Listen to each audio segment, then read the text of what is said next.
En esta ocasión, lección número 17, hipersensibilidad tipo 1 del programa de inmunología para el segundo año de tecnología médica 2020. Vamos a analizar cuáles son los mecanismos que operan en el daño por este tipo de hipersensibilidad. Ya hemos descrito en la clase anterior el concepto de hipersensibilidad y de mecanismo de daño inmunológico. Pero para recordar, vamos a ver, y aplicado a un problema en particular, cuáles son estos 4 mecanismos de daño que fueron descritos por Gell y Coombs el año 1968. Gell y Coombs describieron el mecanismo de daño tipo 1, tipo 2, tipo 3 y tipo 4, y cuando lo analizamos este mecanismo de daño con respecto a los medicamentos, podemos decir que en el tipo 1 existe una liberación masiva de histamina y otros mediadores químicos a raíz de la interacción de la IgE situada en la superficie de las células cebadas con el antígeno, en este caso una droga. Se producen alteraciones tales como urticaria, edema, etc. En el tipo 2 vamos a ver que hay necesariamente una unión del antígeno con la membrana plasmática o la membrana basal del tejido y se produce una respuesta humoral mediada por IgG o IgM que puede o no activar al complemento. Si lo activa va a conducir hacia la lisis. Si el complemento se activa solo hasta C3b, va a conducir hacia una fagocitosis. Si es en una membrana basal, va a conducir a una inflamación.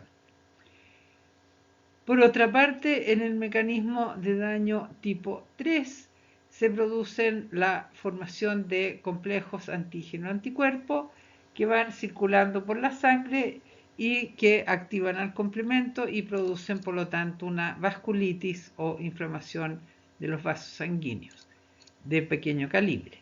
Y en el tipo 4 participan solamente los linfocitos, aquí no hay anticuerpos involucrados, y el daño se produce a través de la actividad de linfocitos T CD8 o bien linfocitos T CD4H1 que secretan citoquinas que activan macrófagos. Entonces, en esta clase y la siguiente vamos a analizar con mayor detalle los mecanismos de daño aplicados a antígenos que vienen desde el medio ambiente, vale decir, problemas que denominamos genéricamente como hipersensibilidad. En las reacciones de hipersensibilidad inducidas por penicilina, por ejemplo, podemos analizar en esta tabla cuáles son los problemas que tienen los pacientes en cada uno de estos mecanismos de daño.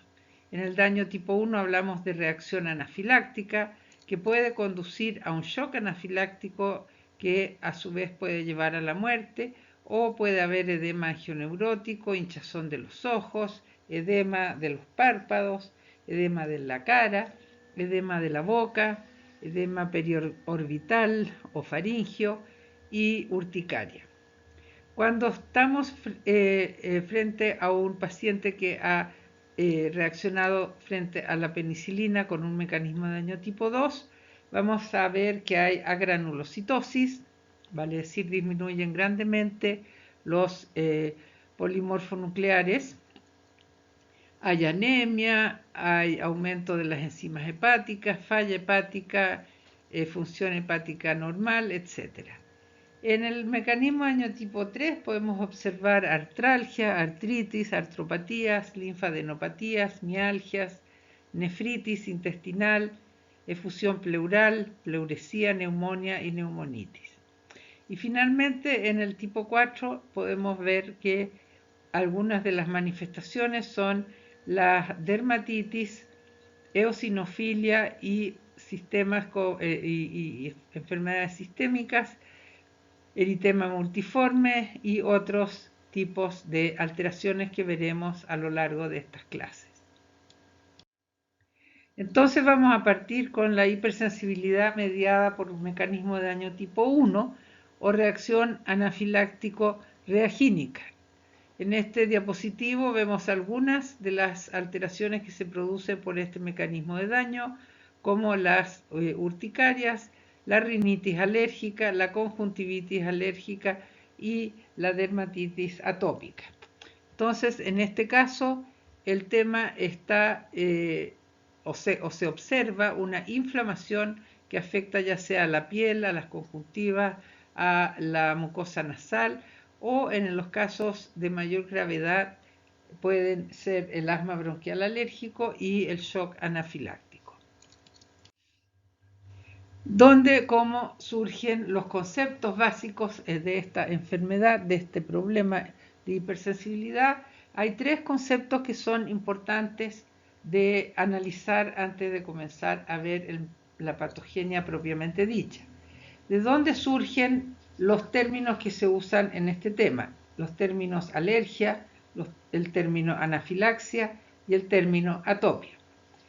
La alergia fue descrita por este caballero que está aquí, que es un médico austríaco que vivió entre 1874 y 1929, que se denomina Clemens von Pirquet. Era un varón, un aristócrata austríaco, y que se dedicó a la pediatría y estudió las respuestas anómalas de pacientes frente a factores del medio ambiente.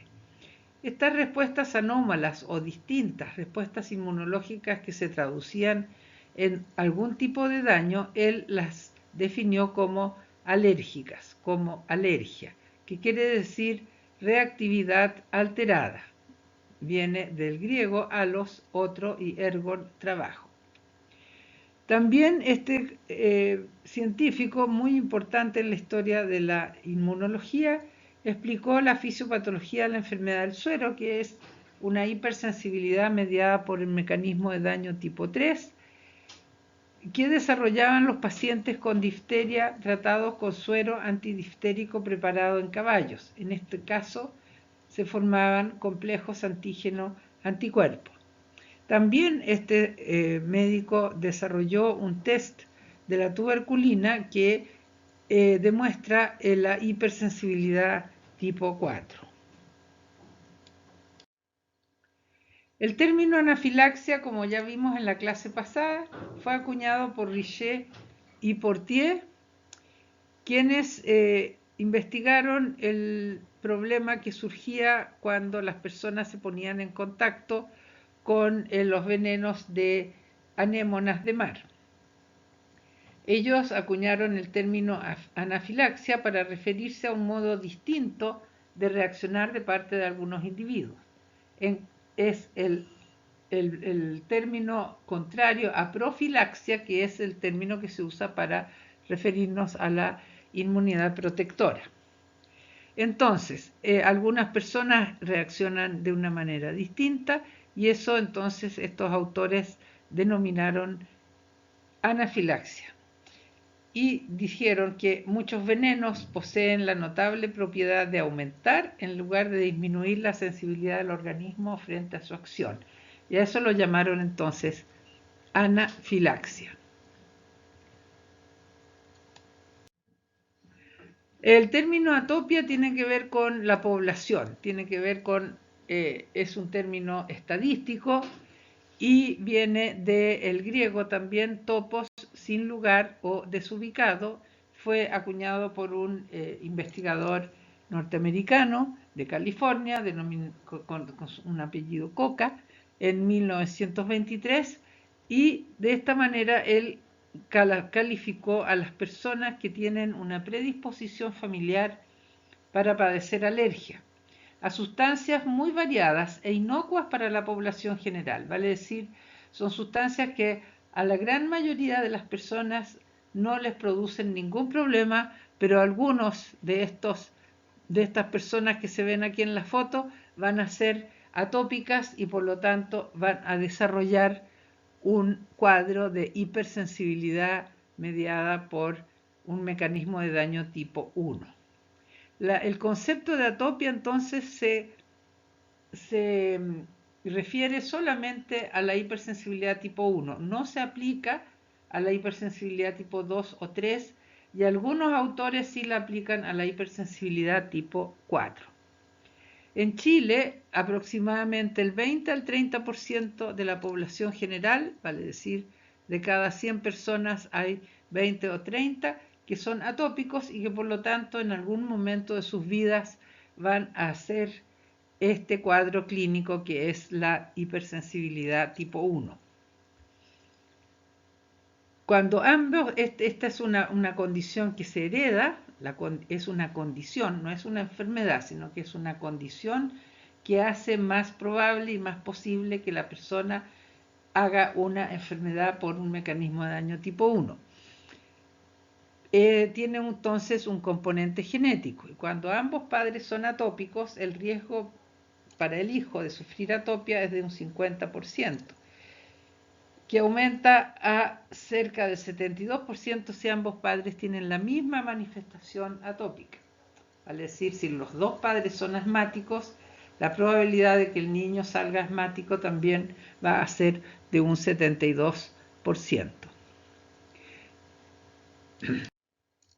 Aquí vemos en estos gráficos algunos datos epidemiológicos del mecanismo de daño tipo 1 y podemos ver en el gráfico de más arriba, la línea negra es la anafilaxis total, la línea azul es la anafilaxia debido a productos que no son alimenticios y en la línea roja la anafilaxia por productos alimenticios. La línea celeste se refiere entonces a una anafilaxia inducida por medicamentos o por insectos, básicamente. En la segunda figura se ve cuáles son los problemas más frecuentes de acuerdo a la edad. En la línea roja se refiere a la anafilaxia debida a alimentos y como ustedes ven es muchísimo más frecuente y más alta en las personas de muy baja edad, entre 0, 4 y 5 y 9 años. Después comienza a haber un leve aumento también entre los 20 y 24 años y después disminuye a lo largo de la vida. Posteriormente vemos de color azul las anafilaxias debido a drogas, que son mayores en la etapa adulta, y la línea negra es una anafilaxia no especificada y la línea verde corresponde a una anafilaxia a las transfusiones sanguíneas, o sea, hacia las proteínas plasmáticas, que es bastante baja la incidencia y es más o menos generalizada en las distintas edades de las personas. Bien, ¿cuáles son los alergenos? ¿Cuáles son los antígenos que provocan respuestas que conducen a una hipersensibilidad mediada por mecanismo de daño tipo 1? Evidentemente, de gran importancia son los productos de vegetales, de flores, de plantas, como el polen, que se ve en este recuadro, la caspa de los perros. El maní es el alergeno más importante presente en alimentos, lejos el más importante. Acá vemos también al ácaro dermatofagoides, que es un bichito pequeñito, invisible, sin microscopio, que vive en las alfombras, en las almohadas, en la ropa y que nos rodea permanentemente. Este bichito tiene un gran poder alergénico, no el mismo, sino que cuando defeca, las fecas de este bicho, el polvo que surge de ahí, cuando se secan, entonces ese es el que es aspirado por las personas y produce esta reacción alérgica muchas veces fiebre de heno o asma bronquial alérgico. Los hongos también son alergenos importantes, el látex, las picaduras de insecto y muchos medicamentos son capaces de originar esta respuesta inmunológica que conduce a daño tisular por el mecanismo de daño tipo 1. Entonces, los alergenos los vemos acá: árboles, pastos, comida, ácaros, gatos, perros, o sea, las caspas de los gatos y de los perros. Si usted es atópico y su señora es atópica y tienen un hijito, no les recomiendo tener ni gatos ni perros, porque va a ser posible que este pequeño ser sufra de asma u otra enfermedad. Las picaduras de insectos, especialmente de abejas, son también una causa muy frecuente de este tipo de lesión. Acá vemos nuevamente al ácaro dermatofagoides, y lo que es muy importante de considerar es cuál es la vía de ingreso de los alergenos. Los alergenos en general son proteínas, son aptenos o proteasas, y actúan en dosis muy bajas, tienen en general peso molecular bajo, son muy solubles y son sustancias muy estables. Entonces, dependiendo de por dónde entren, van a ser las enfermedades que nosotros vemos en los pacientes cuando se ponen en contacto con el alergeno. En la piel, por ejemplo, tienen importancia los alergenos contenidos en plantas, la caspa de los animales, los pólenes y el látex. En la vía parenteral tenemos las picaduras de los insectos y medicamentos inyectables. Por ingestión tenemos una serie de medicamentos y también alimentos. Y por inhalación tenemos el polen, el polvo de habitaciones, que es el que contiene las heces de este pequeño animalito, el moho, o sea, los hongos, y la caspa de animales. Entonces, el cuadro clínico va a depender en gran medida de cuál es la vía de ingreso del alergeno al organismo. ¿Cuáles son las patologías más frecuentes en este mecanismo de daño? Fundamentalmente la rinitis alérgica. Vemos a esta señora estornudando, también denominada fiebre de heno, que consiste en múltiples estornudos que generalmente se acompañan de lo que se observa en el recuadro 2, que es la conjuntivitis alérgica. En el recuadro número 3 vemos la dermatitis atópica, y en el 4 la urticaria. En ambos casos, entonces, hay una mediación del mecanismo de daño tipo 1. En el número 5 vemos el angioedema. Una persona, por ejemplo, va a un restaurante, come mariscos, y al ratito comienza a hinchársele la cara, la boca, y no puede seguir comiendo. Se le puede también hinchar la laringe y producirle serios problemas. Y la enfermedad más grave de todas las enfermedades mediadas por mecanismo de daño tipo 1 es el shock anafiláctico, que, como les decía, puede conducir a la muerte a menos que se trate en forma oportuna. Entonces, ¿cuál es la patogenia del mecanismo de daño tipo 1, que también se denomina anafiláctico reagínico? Vemos acá, en términos muy generales, qué es lo que ocurre. Lo que ocurre es que las células B toman contacto con el alergeno y se sensibilizan, reciben la cooperación del linfocito T CD4H2, que secreta, entre otras citoquinas, secreta interleuquina 4 e interleuquina 13.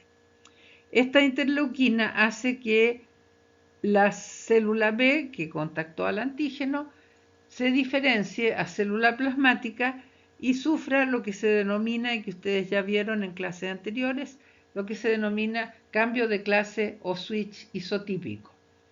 Y por lo tanto, esta célula plasmática, en vez de producir IgM o IgG, que es lo más corriente, se va a poner a sintetizar IgE específica para ese alergeno.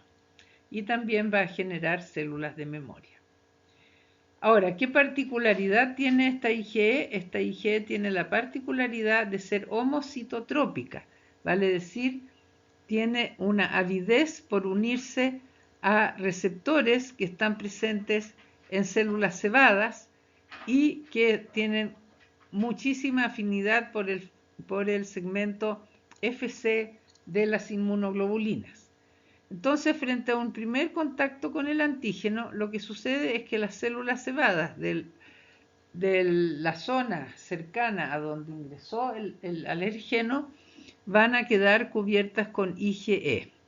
Y toda esta parte, esta secuencia de eventos es absolutamente asintomática y la persona no tiene conciencia de que se ha sensibilizado a ese antígeno.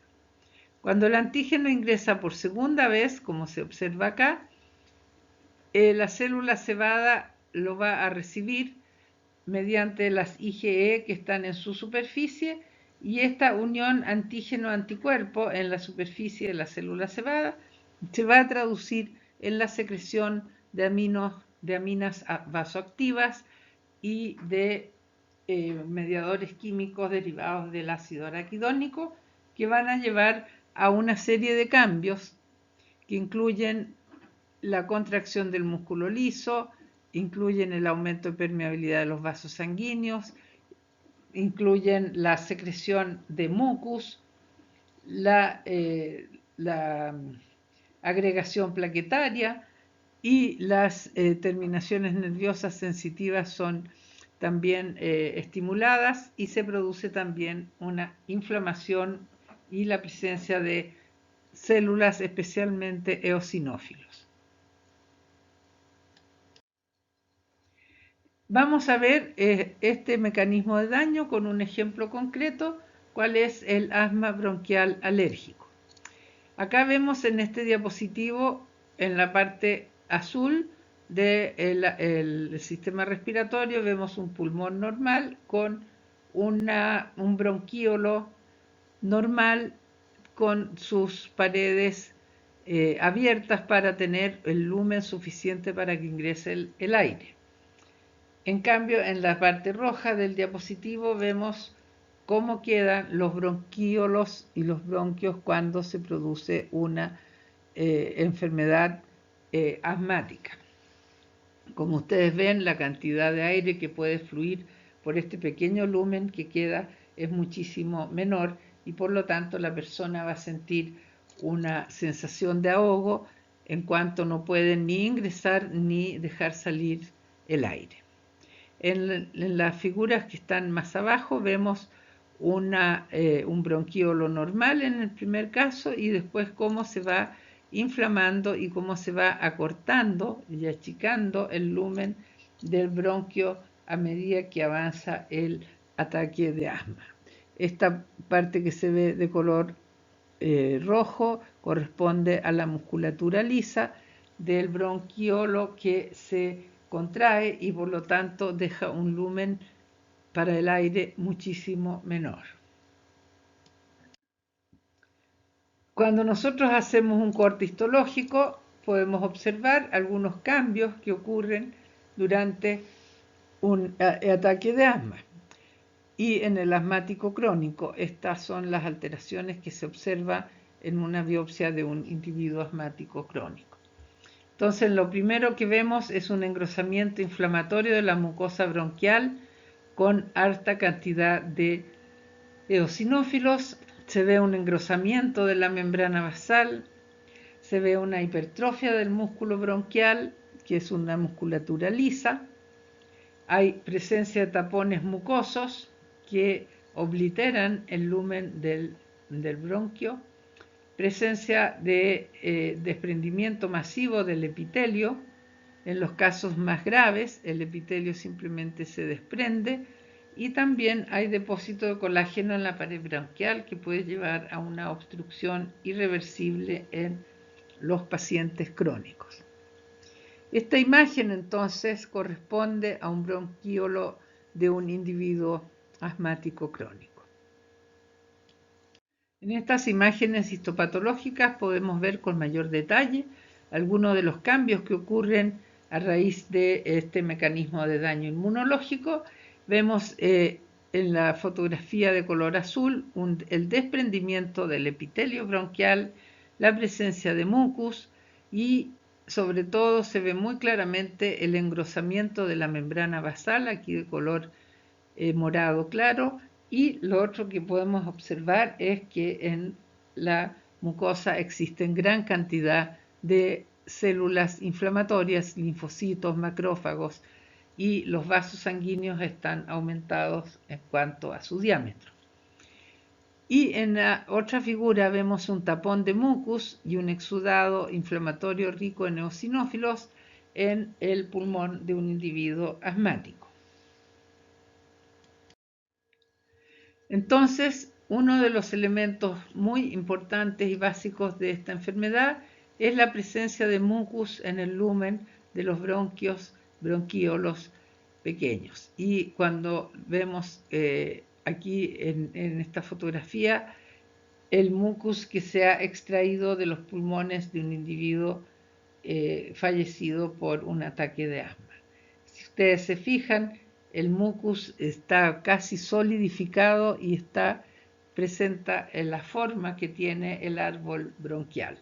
En el esquema vemos cómo el mucus es secretado por las glándulas mucosas y por las células caliciformes y repleta el lumen que debería estar ocupado por aire. Entonces, en las etapas en la patogenia del asma bronquial alérgico y en general de todas las reacciones anafilácticas, son dos, básicamente. Una de sensibilización, en la cual, como dije anteriormente, no hay ninguna manifestación y lo único que ocurre es que se instala la IgE en las células cebadas. Y la segunda es la reacción sintomática, que es cuando el individuo se pone por segunda o tercera o más veces en contacto con el antígeno. En esta reacción sintomática distinguimos tres etapas, una etapa o fases, una fase inmediata, una fase tardía y una fase crónica. Y de esto vamos a hablar ahora.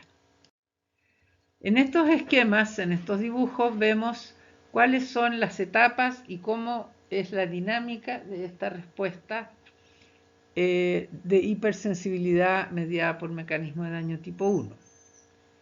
En el primer recuadro vemos un esquema de un bronquio, aquí está el epitelio de color amarillo, estas pelotitas chiquititas son los alergenos que ingresan hacia la mucosa y son captados por células dendríticas y macrófagos. Estas células los llevan hacia los linfonodos regionales y allí la célula dendrítica le presenta el antígeno a un linfocito TCD4H0, un linfocito virgen que es específico para ese antígeno, que es un antígeno que ha sido fagocitado por la célula dendrítica o por el macrófago. Posteriormente, este linfocito T, a raíz de la presencia de interleuquina 4, durante la presentación del antígeno, se va a convertir en un linfocito TH2.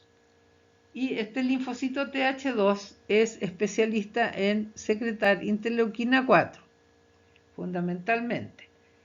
Ahora, por otra parte, por su lado, el linfocito B también ha reconocido al alergeno y a raíz de la interacción con la interleuquina 4 va a sufrir lo que se denomina el switch isotípico o el cambio de clase y en vez de secretar IgG o IgM va a ponerse a secretar IgE.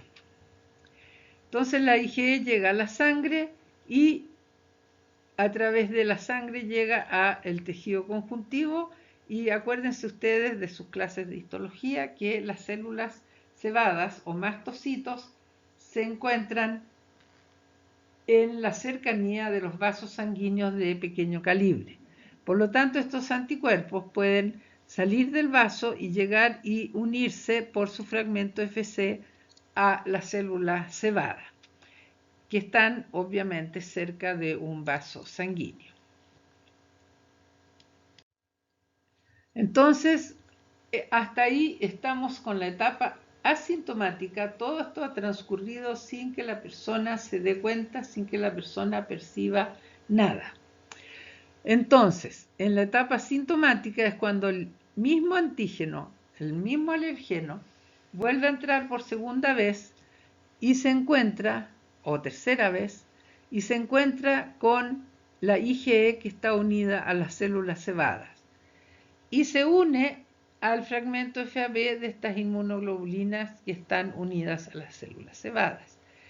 Y una vez que se une, que se produce esta unión antígeno-anticuerpo entre los anticuerpos que están sentaditos encima de las células cebadas y el alergeno, se produce una degranulación de la célula cebada en forma intensa e importante. Y esta degranulación hace que se liberen los mediadores químicos que están en los gránulos de la célula cebada, fundamentalmente la histamina. Simultáneamente con esto, en ese momento, comienza esta célula a fabricar otros mediadores químicos. Ahora, ¿qué es lo que hace esta histamina y estos mediadores que están guardados en los gránulos de la célula cebada? Lo que hacen es, como se ve en este monito, contraer la musculatura lisa. En la fase inmediata, entonces, vamos a tener una inflamación exudativa porque la histamina que liberó esta célula cebada aumenta la permeabilidad del vaso, lo que hace que salga plasma y células y contrae el músculo liso.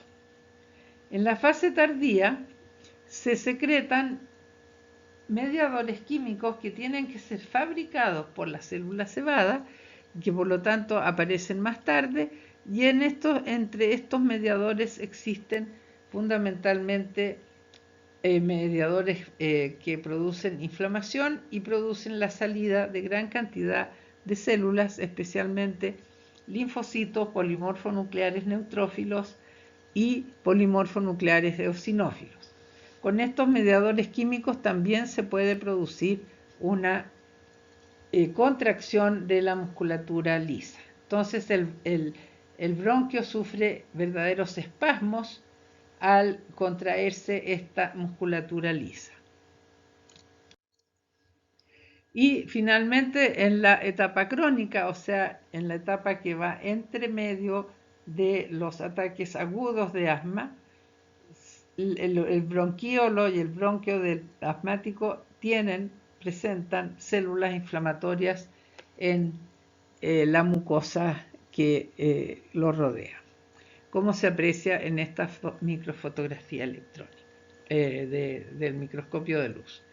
Entonces, en definitiva, tenemos una etapa de sensibilización que es asintomática y una etapa sintomática que consiste en una fase inmediata, una fase tardía y una etapa crónica. Y aquí podemos analizar lo que acabamos de decir con respecto a lo que está pasando en las células del individuo que está recibiendo a este antígeno. Vemos en el primer caso la presencia del linfocito TCD4H2 que secreta la interleuquina 4, el linfocito B secreta anticuerpos IgE, la IgE se instala en la célula cebada y posteriormente al ingresar nuevamente el antígeno va a secretar estos mediadores primarios y secundarios. Y hablamos de mediadores primarios a las histaminas fundamentalmente, que produce vasodilatación, aumento de permeabilidad y espasmos de la musculatura lisa, y la fase tardía donde se produce un edema mucoso, secreción de mucos, infiltración por leucocitos, daño epitelial y broncoespasmos. Y en estos dibujos aquí vemos prácticamente lo mismo que ya hemos dicho, pero con un poquitito más de detalle. Vemos el alergeno es fagocitado por macrófagos o por células dendríticas, es presentado al linfocito T CD4 y además de la interleuquina 4, este linfocito secreta interleuquina 13 y ambas citoquinas son las que activan al linfocito y lo hacen transformarse en una célula plasmática que va a producir IgE. Ahora, todo esto ocurre en el linfonodo. En ese sentido, el dibujante no tuvo en consideración aquello y pareciera que las células están dentro del vaso, pero no es así. Estas interacciones entre las células se produce fundamentalmente en los linfonodos o acúmulos linfoides cercanos al lugar por donde ingresó el alergeno. Las IgE evidentemente viajan por la sangre, llegan al tejido conjuntivo y se unen a los receptores de las células que tienen estos gránulos basófilos, que son las células cebadas o mastocitos y los polimorfonucleares neutrófilos, perdón, los polimorfonucleares basófilos. Cuando el antígeno ingresa por segunda vez al organismo, se va a producir la activación del mastocito o de la célula cebada y se van a liberar en forma inmediata, y por eso hablamos de una reacción inmediata, el contenido de los gránulos, que son fundamentalmente la histamina, la serotonina y factores quimiotácticos, especialmente factores quimiotácticos para polimorfonucleares eosinófilos. Ahora, esta misma unión entre el antígeno y el anticuerpo en la superficie de la célula cebada hace que se active la ciclooxigenasa, la lipooxigenasa, para originar prostaglandinas y leucotrienos. Y estos dos mediadores químicos son liberados entonces a partir de la célula cebada y van a tener una acción proinflamatoria. Y entonces en la fase temprana se produce la primera liberación de histamina y en la fase tardía se va a producir la liberación de estos derivados del ácido araquidónico. Por lo tanto, en la primera fase vamos a tener que predominan los polimorfonucleares neutrófilos, predominan los linfocitos TH2 y los linfocitos B, y en la etapa tardía el exudado inflamatorio y la presencia de las células está dada fundamentalmente por los linfocitos y por los polimorfonucleares neutrófilos y los macrófagos. Ahora, en cuanto a las células que participan en las etapas crónicas y agudas, tenemos que en las etapas crónicas el linfocito TH2 va a liberar interleuquina 5 también, y eso va a atraer eosinófilos, de manera que las personas que crónicamente hacen esta hipersensibilidad mediada por mecanismo de daño tipo 1 tienen en las secreciones, por ejemplo, en el caso de las personas que hacen asma bronquial o que hacen rinitis alérgica, tienen eosinófilos en la saliva, por ejemplo, y tienen también una eosinofilia en la sangre periférica. En caso de la estimulación por alergenos directamente al mastocito, que está cubierto con IgE, vamos a ver que se liberan histamina y otros mediadores farmacológicos que van a producir las respuestas alérgicas agudas. Y lo que ocurre entonces es básicamente en el bronquiolo, que se observa en este diapositivo, se produce la acumulación de células inflamatorias, la vasodilatación y el aumento de la permeabilidad, la broncoconstricción el bronquiolo se contrae, porque la musculatura lisa se contrae, la inflamación y, muy importante, el aumento de la secreción de mucus. Y eso hace entonces que el paciente tenga serias dificultades para incorporar el aire y para expulsar el aire de sus pulmones. Entonces aquí les pongo una lista para que ustedes vean cuáles son las principales mediadores participantes en la hipersensibilidad tipo 1 y que dan cuenta de los cambios que nosotros miramos en los bronquios y bronquíolos de estos pacientes. Acá vemos unas microfotografías en el microscopio de luz, donde en la parte de más arriba se ve un bronquiolo normal con su epitelio normal, y en el segundo recuadro se observa cuáles son los cambios que se producen en el asma bronquial alérgico. Si ustedes se fijan, el lumen del bronquiolo está totalmente ocluido con un mucus. Las células del epitelio se están desprendiendo y existen eosinófilos en el esputo, en la saliva de estos pacientes. En estas microfotografías podemos ver dos características bien distintivas de las enfermedades alérgicas, que son el engrosamiento de la membrana basal, que se observa acá de color rosado, el epitelio dañado, el epitelio bronquial dañado, y sobre todo lo que se observa muy claramente es la inflamación eosinofílica, vale decir, la cantidad enorme de células inflamatorias y especialmente eosinófilos.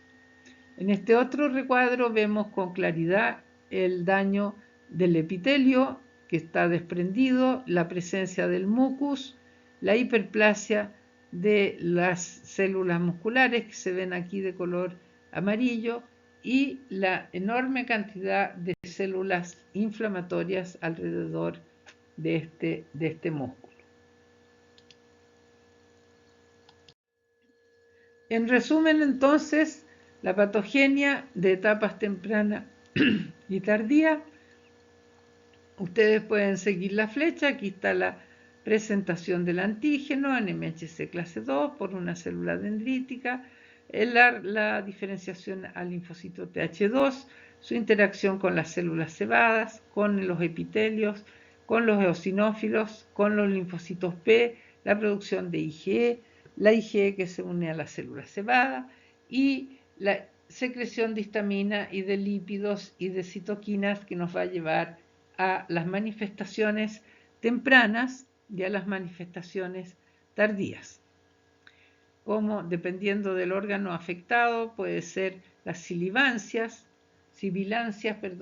la urticaria, la presencia de secreciones nasales y la rinorrea y la conjuntivitis. En el caso de las respuestas tardías tenemos algunas alteraciones, también sibilancias y bloqueo nasal y eczema en la piel. Ahora existe, para explicar un hecho epidemiológico que se ha observado hace mucho tiempo atrás, se observó que los niños, el asma bronquial y las enfermedades atópicas en general en los niños son mucho más frecuentes en los países desarrollados que en los países subdesarrollados. Entonces, la atopia es mucho más frecuente en estos países desarrollados. Y esto ha llevado a algunos autores a postular la teoría de la higiene, que establece que el contacto temprano de los niños con agentes infecciosos como virus y bacterias hace que el linfocito TCD4 naïf o virgen o TCD4H0 se diferencie hacia TH1 y por lo tanto origine unas respuestas protectoras frente a microorganismos. En cambio, el linfocito TH0 que no está en contacto con microorganismos, pero sí está en contacto con polen y con el ácaro de dermatofagoides, etcétera, va a producir una preponderancia del linfocito TH2, que es el que es responsable de la secreción de interleuquina 4, interleuquina 13 e interleuquina 5. Y si recordamos, la interleuquina 4 y 13 son responsables del switch isotípico para la producción de IgE, y la interleuquina 5 va a activar a los eosinófilos. Entonces, el hecho de ser o no ser atópico va a depender fundamentalmente de la relación que hay entre los linfocitos T CD4H1 y TCD4H2. Si predominan los TCD4H1, vamos a tener fundamentalmente producción de interferón gamma y no vamos a tener estimulación de linfocitos B frente a alergenos, y en el caso contrario vamos a tener un linfocito que es capaz de estimular el switch isotípico para la producción de IgE. Entonces los individuos asmáticos tienen muchísimo más IgE que los individuos no asmáticos. Y con este gato asmático terminamos esta clase.